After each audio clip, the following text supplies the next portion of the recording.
Olá, queridos, sejam muito bem-vindos.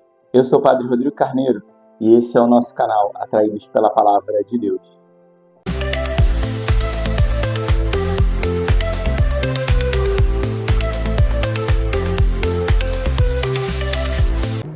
Pera aí só um minutinho, não passa ainda esse pedaço do vídeo. Eu queria dizer para você, se você ainda não é inscrito no nosso canal, faça a sua inscrição para você poder receber todo o nosso conteúdo. De maneira especial, ainda ativa o sininho, porque aí vai chegar a notificação sempre que a gente postar, para você ficar assim, será que já postou? Será que... Então, você vai saber quando a gente postar. E também, depois que você terminar de assistir esse vídeo, se você gostou do conteúdo, deixa a sua curtida, porque nos ajuda muito na nossa evangelização.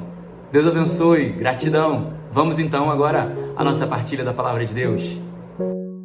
É com grande alegria, então, hoje, nesse sábado, já nos finalmente dessa oitava da Páscoa, desse domingo que se estende um pouco mais para manifestar a grandeza do mistério da Páscoa, a grandeza do mistério de Nosso Senhor. Então, ainda feliz Páscoa para você, nesse sábado feliz para nós. Hoje, a liturgia, a gente ainda está nesse desdobramento, nessa ladainha em relação à cura daquele homem, porque os fariseus e os mestres da lei não conseguem aceitar que o milagre possa ter acontecido, não conseguem aceitar que os discípulos continuam falando, não conseguem aceitar que o povo está aderindo à mensagem. Então, é muita coisa para a cabeça dos sumos sacerdotes, e dos chefes da lei, dos mestres do templo.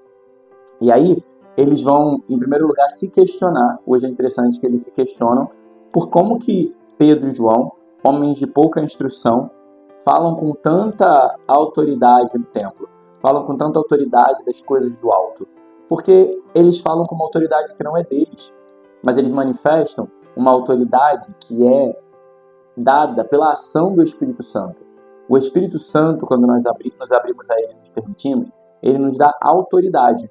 Não é riqueza de palavras, mas a gente percebe quando a pessoa, na sua simplicidade, na simplicidade das palavras que tem, ela fala com convicção, ela fala com autoridade, ela fala com firmeza daquilo que ela está proclamando. Então, isso também é fruto, em primeiro lugar, da ação do Espírito Santo, que potencializa as nossas capacidades, mesmo elas sendo poucas, mas ele potencializa as nossas capacidades. Mas isso também é fruto da experiência que aqueles homens fizeram.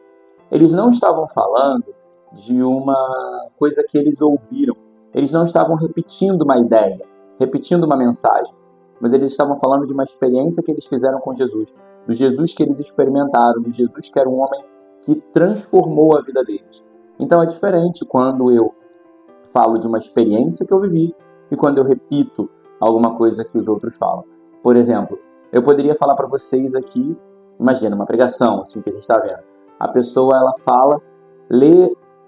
fala literalmente todo o catecismo da igreja. É maravilhoso, é muito forte, é essencial, é importante. Mas quando a pessoa fala da vida, de como aquilo se transforma em vida na vida dela, a coisa toma outra proporção. Por exemplo, eu posso falar para você, o 6º mandamento é não pecar contra a castidade. Mas eu posso falar da minha vida, da luta que é viver a castidade, das obras que Deus vai fazendo, da graça que Deus vai concedendo para cada dia viver a castidade.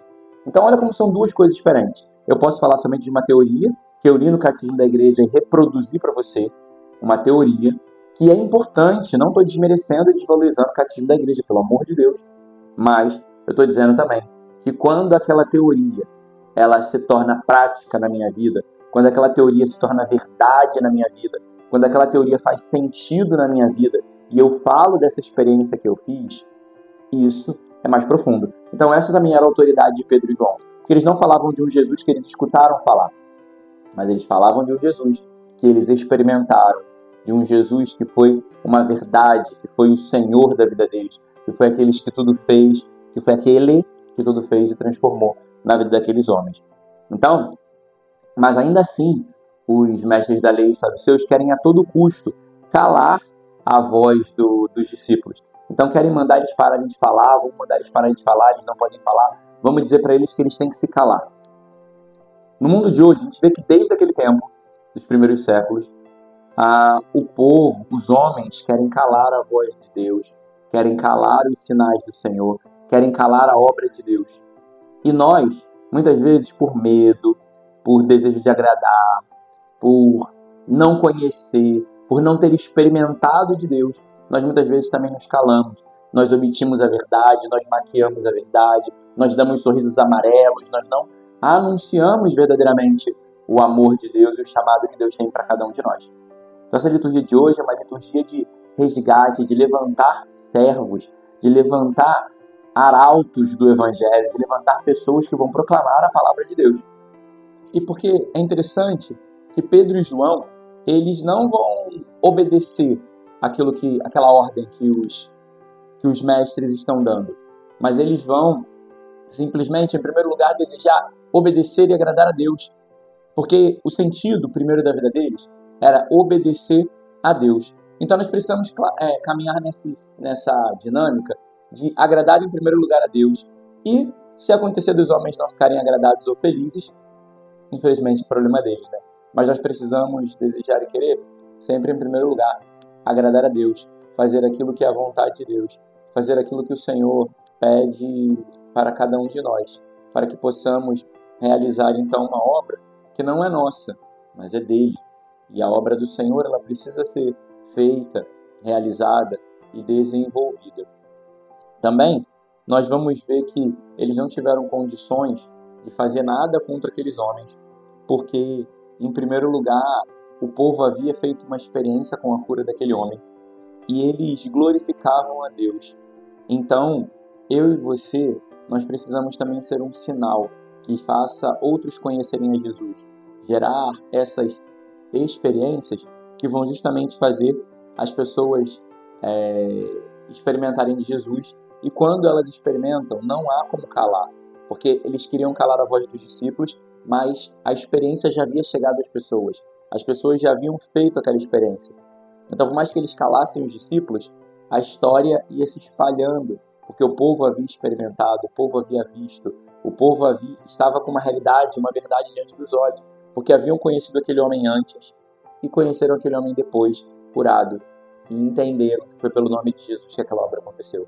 Então, quando nós fazemos a obra de Deus, podem até tentar calar a nossa voz, nos ferir, fazer coisas contra nós, mas após a mensagem anunciada, ela não tem como voltar atrás. Ela se desenvolve, ela se espalha, ela ganha a força que ela deve ter. Então, por isso, não devemos deixar de anunciar, falar das verdades de Deus, proclamar as maravilhas do Senhor, exaltar cada vez mais o nome de nosso Senhor. O Evangelho, São Marcos, o Evangelho dele é ser o mais curto, né? Porque ele é mais resumido. Então, esse Evangelho, hoje, nesse sábado, ele vai fazer meio que o resumo do que nós vimos na semana, que vai dizer, após o sábado, né, que vai dizer que Jesus ressuscitou, e ele vai trazer um elemento desse após o sábado. Esse após o sábado era o dia do descanso, o Shabat, né? E Jesus também descansou, entre aspas. Estava descansando porque estava morto no sepulcro, mas ele não parou porque ele foi à mansão dos mortos para resgatar os justos que lá estavam. Então ele descansou, né? Ele ainda estava na missão, porque ele foi à mansão dos mortos resgatar aqueles que haviam, os justos que estavam lá nesse estado de dormência na mansão dos mortos. E aí ele vai dizer, resgatar os evangelhos que vimos, que ele apareceu primeiro a Maria Madalena, e é interessante, por que ele apareceu primeiro a ela? Porque ela teve pressa, né? Ela não conseguindo ficar longe do Senhor, ela foi logo ao encontro, correu para junto do sepulcro, para estar perto do Senhor, mesmo ele no sepulcro, ela queria estar perto dele, e por isso ela foi a primeira a ver a ressurreição do Senhor. Também nós vemos que tem esse elemento que o anúncio dela não foi acolhido, porque ela viu o Senhor, mas ao voltar para contar para os discípulos, eles não acolheram esse anúncio dela, eles não aceitaram. E aí ele vai dizer de novo, 2 discípulos estavam indo, que foram os discípulos de Emaús, que também vimos essa semana. Os discípulos de Emaús, eles também não reconheceram o Senhor inicialmente, mas a partir do pão o reconheceram e voltaram para contar.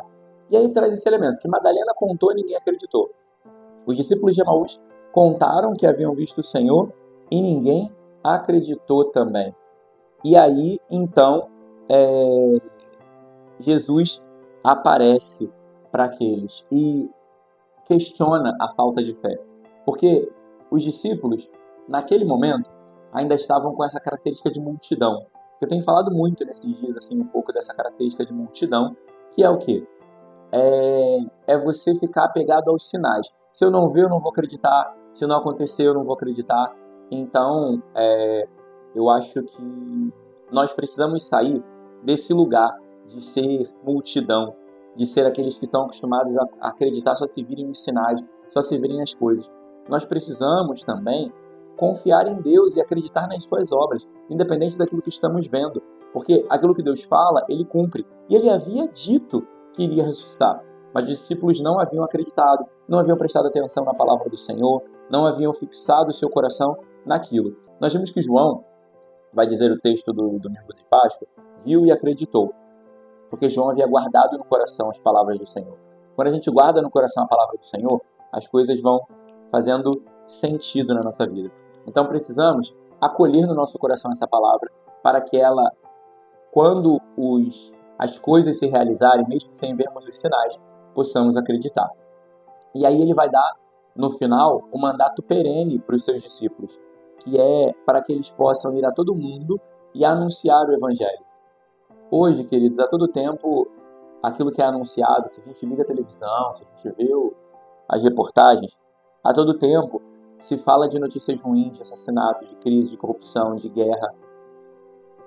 As notícias ruins estão sendo proclamadas, mas a boa nova, que é o Evangelho, a palavra do Senhor, está sendo pouco anunciada. Então nós precisamos também anunciar essa palavra, anunciar essa verdade do Evangelho, porque é essa verdade que edifica e transforma. Então ela não pode se calar, por isso ele diz: ide a todo mundo e a todos pregai o Evangelho. Levai aos corações a verdade que eles tanto desejam, para que se convertam e possam então experimentar do novo, que é a Páscoa do Senhor e a sua ressurreição. Então também fica para nós esse mandato do Senhor, de irmos a todos os lugares e sempre termos o compromisso de anunciar o Evangelho e a palavra do Senhor. Louvado seja nosso Senhor Jesus Cristo, para sempre seja louvado.